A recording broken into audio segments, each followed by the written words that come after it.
দেখুন, আমরা এখানে অনেকক্ষণ ধরে অপেক্ষা করতেছি।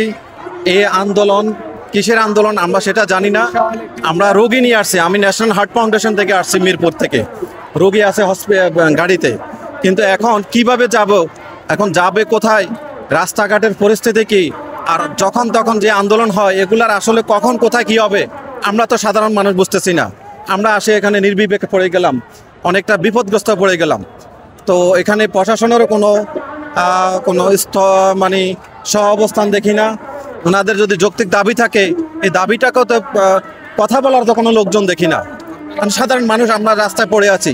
এখন কখন কোথায় কি আন্দোলন হবে, এই দেশটা কিভাবে চলবে আসলে কিছুই বুঝতে পারতেছি না আর কি। এটা নির্বিবেক একটা অবস্থায় পড়ে আছে আমরা মানুষের। সমস্যাটা আসলে কোথায় আমি জানি না, রাষ্ট্র কাঠামো কিভাবে চলে, এখানে একটা প্রশাসনিক, ওটা তো যেহেতু স্টুডেন্ট, তার যৌক্তিক দাবি থাকলে ওনাদের পক্ষে কথা বলার জন্য আমি মনে করি একটা প্রশাসনিক দৃষ্টিকোণ এখানে দেওয়া উচিত। আর সাধারণ মানুষের চলাচলটা একটা নির্বিঘ্ন করা উচিত। আপনি পিছনের দিকে তাকালে দেখবেন অনেক গাড়ি আছে, অ্যাম্বুলেন্স আছে, হাজার হাজার মানুষ এখানে আটকা পড়ে আছে। এদের দেখার মতন কোনো মানুষ নাই দেশে। দেশটা চলতেছে কিভাবে আমরা আসলে জানি না, কিছু বুঝতে পারি না। আমরা সাধারণ মানুষের ভোগান্তির কথা কেউ তো শোনার মতন নাই এখানে।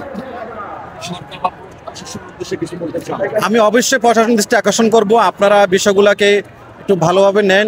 ওদের যৌক্তিক দাবি থাকলে যৌক্তিক দাবিগুলো মেনে নেন, আর সাধারণ মানুষের নির্বিঘ্নে চলাচলের জন্য আপনারা এই ব্যবস্থাটুকু করে দেন। এইটা আমার